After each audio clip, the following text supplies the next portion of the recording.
This video is not mine. It is a lecture video given by Thomas Schumann. His real name is Yuri Bezmenov. He gave this lecture back in 1980s. It took me a while to find this golden nugget. And the reason I uploaded this video on my channel is because it is a great lecture that helps us in understanding the current political scenario both around the world as well as in our own country. And I believe it needs to be seen. After watching this, you will be able to relate what is happening today in many Western societies like America and Europe. And unfortunately, it is also happening in India. Since it's a long video, please watch it whenever you have time. And maybe you all get a bit more educated. The video starts now. Subversion is the term, if you look in a dictionary or criminal code to that matter, usually is explained as a part of activity to destroy things like religion, government, system, political, economical system of a country. And usually it's linked to espionage and such romantic things as blowing up bridges, sidetracking trains, cloak and dagger activity in Hollywood style.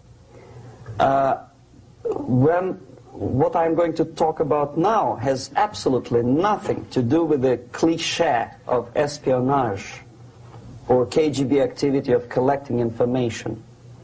So the greatest mistake or misconception, I think, is that whenever we are talking about KGB, for some strange reason, starting from Hollywood movie makers to professors of political science and quote-unquote experts on Soviet affairs, or Kremlinologists as they call themselves, they think that the most desirable thing for Andropov and the whole KGB is to steal blueprints of some supersonic jet, bring it back to Soviet Union and sell it to the Soviet military-industrial complex.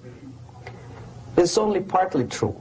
If we take the whole time, money, and manpower that the Soviet Union and KGB in particular spends outside of USSR border, we will discover, of course there are no official statistics unlike with CIA or FBI, that the espionage as such occupies only 10 to 15% of money, time, and manpower. 15% of the activity of KGB. The rest, 85%, is always subversion. And unlike a dictionary of English, Oxford Dictionary, subversion in Soviet terminology means always a destructive, aggressive activity aimed to destroy the country, nation, or geographical area of your enemy. So there's no romantics in there, absolutely. No blowing up bridges, no microfilms in Coca-Cola cans, nothing of that sort. No James Bond nonsense. Most of this activity is overt, legitimate, and easily observable if you give yourself time and trouble to observe it. But according to the law and law enforcement systems of the Western civilization, it's not a crime. Exactly because of misconception, manipulation of terms. We think that subverter is a person who is going to blow up our beautiful bridges. No. Subverter is a student who comes for exchange, a diplomat, an actor, an artist, a journalist like myself was 10 years ago. Now, subversion is an activity which is a two-way traffic. You cannot subvert an enemy which doesn't want to be subverted. If you know history of Japan, for example, before 20th century, Japan was a closed society. The moment a foreign boat comes to the shores of Japan, the Imperial Japanese Army politely tells them to get lost. And if American salesman comes to the shore of Japan, let's say 60 or 70 years from now back, and says, oh, I have a very beautiful vacuum cleaner for you, with the good financing, he says, please leave us, we don't need your vacuum cleaner. If they don't leave, they shoot them. to preserve their culture, ideology, traditions, values intact. You were not able to subvert Japan. You cannot subvert Soviet Union because the borders are closed. The media is censored by the government. The population is controlled by the KGB and internal police. With all the beautiful glossy pictures of Time magazine and Magazine America, which is published by the American embassy in Moscow, you cannot subvert Soviet citizens because the magazine never reaches Soviet citizens. It's collected from the newsstands and thrown to garbage can. Subversion can be only successful when the initiator, the actor, the agent of subversion has a responsive target. It's a two-way traffic. United States is a receptive target of subversion. There is no response similar to that one from United States to the Soviet Union. It stops halfway somewhere. It never reaches here. The theory of subversion goes all the way back 2,500 years ago. The first human being who formulated the tactics of subversion was a Chinese philosopher by the name of Sun Tzu.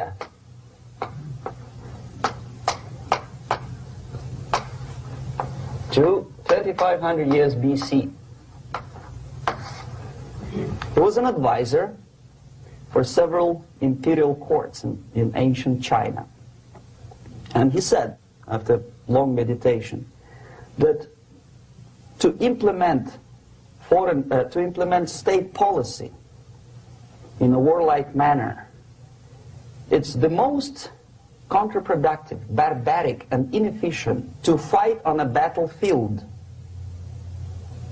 You know that war is continuation of state policy, right? So if you want successfully to implement your state policy and you start fighting, this is the most idiotic way to do it.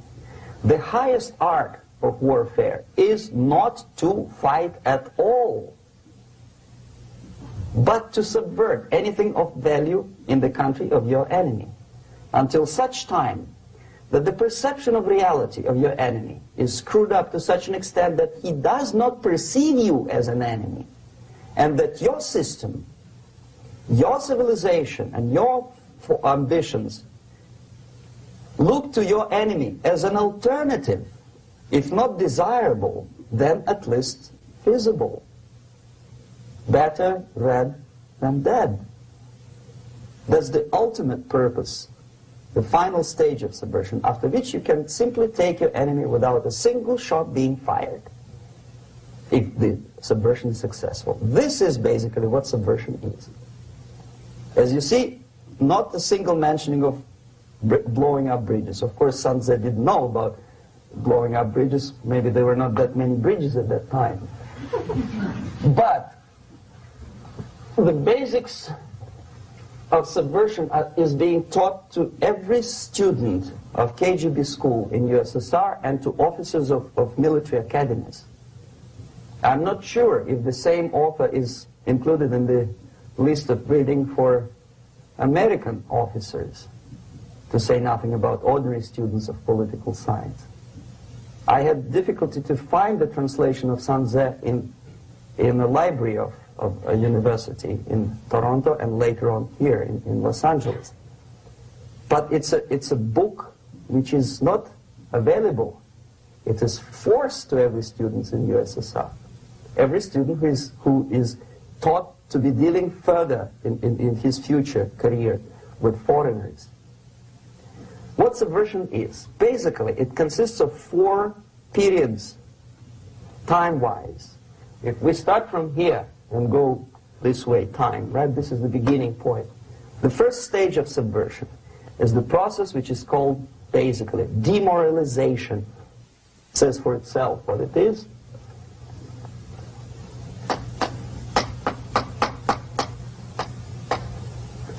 It takes from, say, 15 to 20 years to demoralize a society. Why 15 or 20 years? This is the time sufficient to educate one generation of students or children. One generation. One lifetime span of a person, a human being, which is dedicated to study, to shaping up the outlook, ideology, personality. No more, no less. Usually it takes from 15 to 20 years. What it includes? It includes influencing, or by various methods, infiltration, propaganda methods, direct contacts, doesn't really matter. I will describe them later. Of various areas where public opinion is formulated or shaped. Religion, educational system, social life, administration, law enforcement system, military, of course, and labor and employer relations, economy. Okay? 5 areas. I will not write them down because we will not have enough space. Sometimes when I describe all the methods, students ask me question, are you sure this is the result of the Soviet influence? Not necessarily. You see, the tactic of subversion, about which I'm talking, is similar to the martial art, the Japanese martial art. If some of you are familiar with that tactic, probably you will remember that if an enemy is bigger and heavier than yourself, it would be very painful to resist his direct strike. If a heavier person wants to strike me in the face, it would be very naive and counterproductive to stop his blow. The Chinese and Japanese judo art tells us what to do.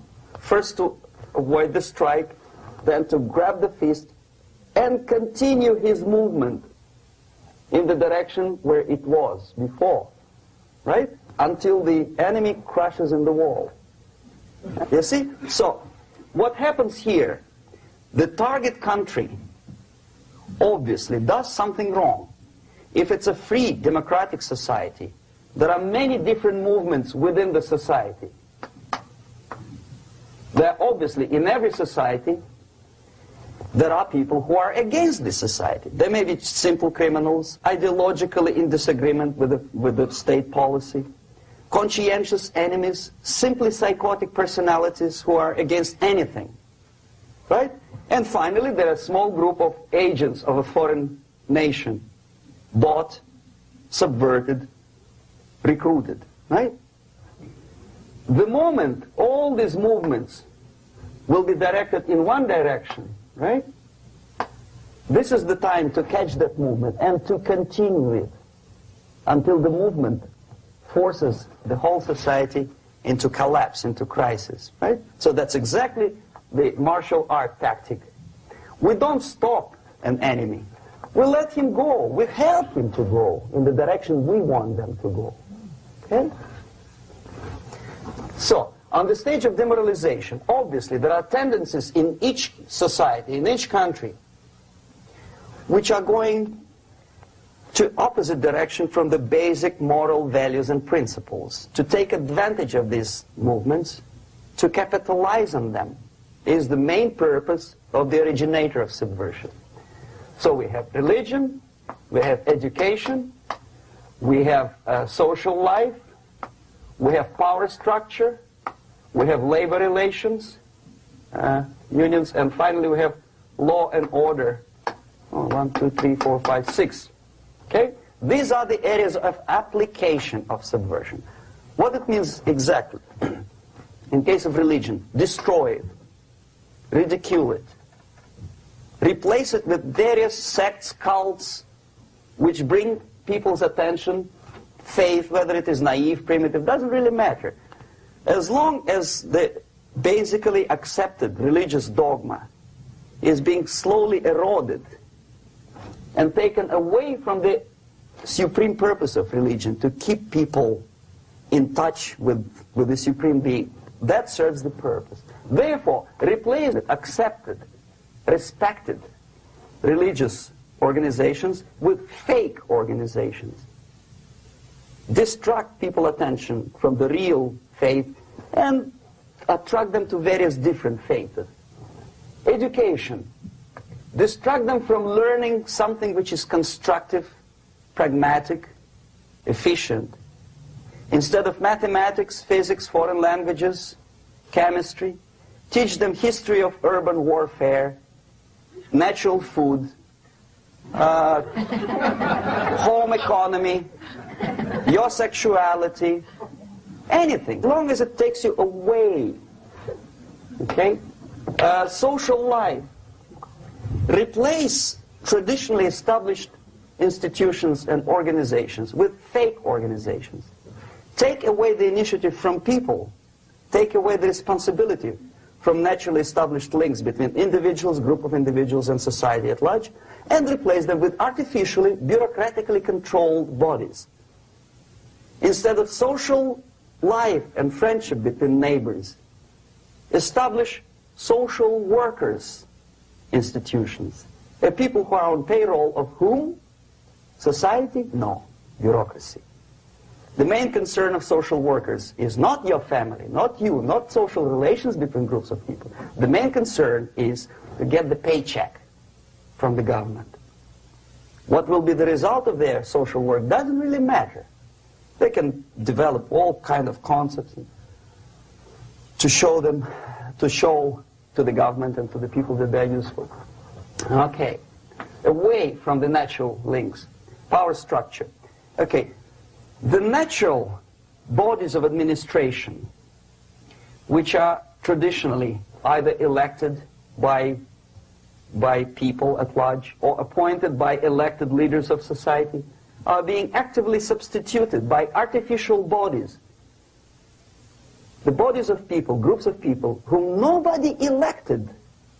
Never. As a matter of fact, most of the people don't like them at all, and yet they exist. One of such group is media. Who elected them? How come they have so much power? Almost monopolistic power on your mind. They can rape your mind. But who elected them? How come they have a nerve to decide what is good and what is bad for the elected by you, president, and his administration? Who the hell are they? Spiro Agnew, who was hated by the liberal left, called them a bunch of enfeebled snobs. And that's exactly what they are. They think they know. They don't. The level of mediocrity. In a big establishment like New York Times, Los Angeles Times, major television network, you don't have to be excellent journalist. You have to be exactly a mediocre journalist. That's easier to survive. There's no competition anymore. You have your good, nice income, $100,000 a year. That's it. Whether you are better or worse doesn't really matter anymore. As soon as you're smiling to the camera and do your job. That's it. No more competition. Power structure slowly is eroded by the bodies and groups of people who do not have neither qualification nor the will of people to keep them in power, and yet they do have power. Okay. Together with that, there is another process. Law enforcement, law and order organization and structure is being eroded. For the last 20, 25 years, if you see old movies and new movies, you can see that in new movies, a policeman, an officer of the United States Army looks dumb, angry, psychotic, paranoid. A criminal looks nice, kind of, well, he smokes hash and shoots the whatever drug, but basically he's a nice human being. He's creative. And he's unproductive only because society oppresses him. Whereby a general of Pentagon is always, by definition, a dumb, a war maniac. A policeman is a pig, rude policeman. He abuses his power. No? A generalization like that. The hatred, the mistrust to the people who are supposed to protect you and enforce law and order. Moral relativity. The Angelo Buono process lasted 2 years in Los Angeles. Relativity. The Angelo Buono process lasted 2 years in Los Angeles. And yet there are still some lawyers who say, look, he's a nice character, as a matter of fact. There was some witness who said, also a criminal, who said, well, he's a nice guy. I asked him one day to burn a house of my enemy, and he wouldn't do it. He's a nice fella. Erosion. A slow substitution of basic moral principles, whereby a criminal is not a criminal, actually. He's a defendant. Even if his guilt is proven, there is still a doubt to kill or not to kill, to be or not to be. Thou shalt not kill, yes. But this line may not necessarily be applicable to a murderer. Thou shalt not murder. That should be the presumption, not that thou shalt not kill. Okay, labor relations. At this stage, within 15 to 20 years, we destroy the traditionally established links of bargaining between employer and employee. The classical Marxist-Leninist theory of natural exchange of goods. Person A has 5 sacks of grain and person B has 5 pairs of shoes. And the natural exchange without money is when they bargain between each other. And only with the introduction of the third force, C, an entirely third foreign stranger who says, no, don't give him 5 sacks of grain, give it to me, and you give me your 5 pairs of shoes, and I will distribute it accordingly, so that the economy will go. This is the death of natural exchange, death of natural bargaining. Well, trade unions were established 100 years ago. The objective was to improve working conditions and to protect the rights of workers from those employers who were abusing their right because they had more money. Objectively, at that time, initially, the trade union movement did work. What we see now is that the bargaining process is no longer resulting in the compromise, which is leading objectively to betterment of working conditions and increase of salary. What we see is that after each prolonged strike, the workers lose. Even if they have 10% increase of their salaries, they cannot catch up due to inflation and due to missed time. More than that, millions of people suffer from that strike because economy now is interdependent. It's intertwined like one body. If previously steel workers, say 100 years ago, could strike and nobody would suffer, now it's impossible anymore. If a garbage collector strikes today, the rest of the multi-million city is stinking. I mean, there's no more service. In Quebec, for example, we had the electricians who were on strike in the middle of winter. You can freeze your bottom, and they still were on strike. Did they catch up with the salary? No, they lost. Who benefited? The leaders of trade unions. What is the motivation for strike? Improving of a worker's condition? No, obviously it's not. Then what is it? Ideology. To prove to these capitalists. And the obedient horde of workers, like sheep, follow these people. And they cannot disobey. Why? Because if they do, you know what happens to them. Pickets, murders, shooting truck drivers by picketers. In Montreal, for example, I saw with my own eyes when I was correspondent of CBC International, Canadian Broadcasting Corporation, when the workers of aircraft factory destroyed computers and the equipment in the factory. And the administration employed strike breakers. Their cars were turned upside down and burned. Their houses were burned. Their kids were intimidated. And some victims were there. Of that you can be sure. Why? To improve conditions of workers? No. Ideology. Okay, so this is what happens basically. It may or may not happen without the help of the Soviet Union. But the natural tendencies are being greatly taken advantage of and capitalized by the Soviet propaganda systems. How? Whenever trade union strikes, we have influx of propaganda, mass media, ideological dissemination. The workers' right, and we repeat it like parrots. Yes, workers' right. Whose rights? Workers? No. The only freedom of worker to sell his labor according to his own desire and will is taken away from him. By whom? By trade union boss. Unlimited power is given. Responsibility. I want to sell my labor not for $2.50 an hour, but for $2. I don't have right. My freedom is denied to me. I know that if I sell my work for $2 an hour, not for $3 an hour, I will compete better with the other guy who is lazy and more greedy. I don't need $3. I need only $2. No, I was made to believe by media, by business, by advertising agencies that I need more and more and more. Have you ever heard any advertising on TV to consume less? No. No way. Whether you need a six-cylinder car or not, you have to buy it. And hurry up.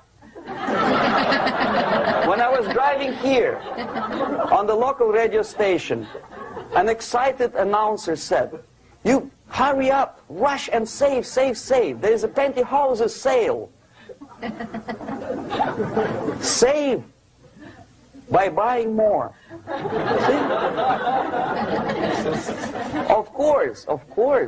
It would be too naive to expect that KGB makes that advertising agency to do such a crazy commercial. No, of course not.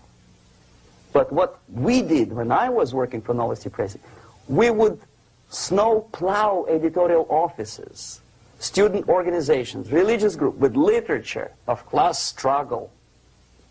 If not directly Marxism-Leninism propaganda, then a propaganda of a legitimate aspirations of working class, betterment of life, equality. Equality, mind you. President Kennedy once said, we will make America to believe that people are born equal. Are people born equal? Is there any mentioning in the Bible or any other holy scripture in any religion, if you don't believe me, go to the library and check it. There is not a single word about equality. Just the opposite. By your deeds, God will judge you. What you do is important. The merit of your personality. You cannot legislate equality.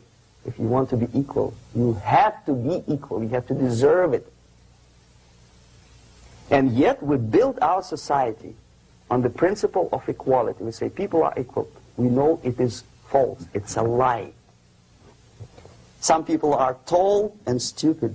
Others are short, bold, and clever.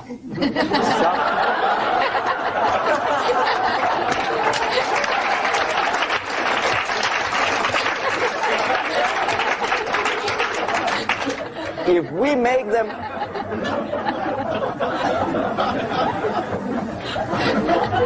make them equal by force,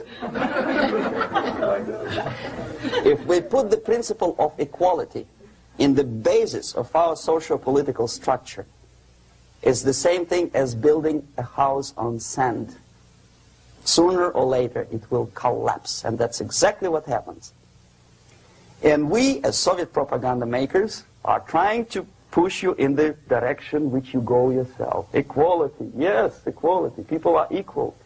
Land of equal opportunities. Is it true or not? Think about it. Equal opportunities. Should there be equal opportunities? For me, and for a lazy bastard who comes here from some other country and immediately registers as a welfare recipient benefits?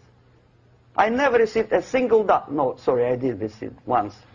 But I never applied for welfare. For the 13 years, I took any job. Security guard, journalist, taxi driver, anything. Well, I was restless, but some people don't like it. They immediately. So why should we have equal opportunities? Why? The equal opportunity to excel. Equal opportunity in equal circumstances, yes, but you know people are different. To excel, yes, provided we reach the same level of excellency, perfection, which is hypothetical, distant future. Yes, maybe. But we know perfectly well that even with the best intentions, people could not be equal. Why should we have equality in the, say, legal system? Myself, I'm considering myself a law-abiding citizen, and a person who comes here to rob and shoot, say, the United States administration under Carter imported thousands of Cuban criminals. They were non-criminals, yet they were accepted. Do you think it's fair if myself and my wife from Philippines, who work like a, excuse me, horse as a lab technician in a hospital, should have the same rights as a criminal from Cuba? Why? And yet we repeat as parrots, equality, equality, equality. And the Soviet propaganda system helps us to believe that equality is something which is desirable. Democracy, as it was established by fathers of this country, of this system in the last century, is not equality. It's the system where different people, unequal people, have a chance to survive and help each other in constant competition, in constant perfection, not in equality, which is superimposed from a godfather or a nice person in Washington, D.C. And the absolute equality exists in Soviet Union, quote-unquote equality. Everybody is equal in dirt, except some people are more equal than the others in Politburo. So, the moment you bring a country to the point of almost total demoralization, when nothing works anymore, when you are not sure whether it is right or wrong, good and bad, but there's no division between evil and good, when even the leaders of church sometimes say, well, violence for the sake of justice, especially social justice, is justified in countries like Nicaragua, El Salvador, well, maybe Rhodesia, and we listen to them and say, yeah, probably it's true. Is it true? No, it is not true. Violence is not justified, especially for the sake of quote-unquote social justice introduced by Marxist-Leninists, that is my former colleagues from Novosti Press Agency. Okay, so we reached that point.